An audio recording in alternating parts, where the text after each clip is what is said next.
वाखरी पंढरपूरच्या राजकारणातलं ते रणांगण जिथं इतिहास आणि भविष्य आज समोरासमोर उभं ठाकलंय। यंदाची जिल्हा परिषद निवडणूक साधी नाही, तर ती आहे प्रतिष्ठेची, अस्तित्वाची आणि विकासाच्या नव्या पर्वाची। मैदानात सध्या तिरंगी फाईट सुरू आहे।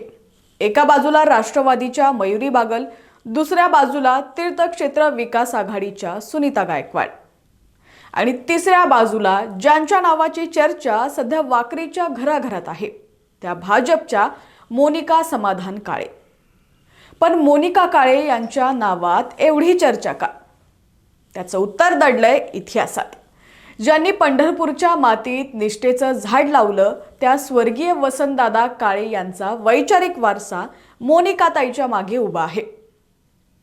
हे केवळ एक घराण्याचं राजकारण नाही, ही दादांच्या दूरदृष्टीची आणि समाधान काळे यांच्या दांडग्या जनसंपर्काची एक नवी खेळी आहे। चेहरा नवा आहे, पण या चेहऱ्यामागचा विश्वास मात्र दशकांहून जुना आहे। निवडणुकीत अनेक जण येतात, पण वाखरीला हवाय असा माणूस जो शब्दाला जागतो। मोनिकाताई स्वतःला वाखरीची लेक म्हणून सादर करत आहे।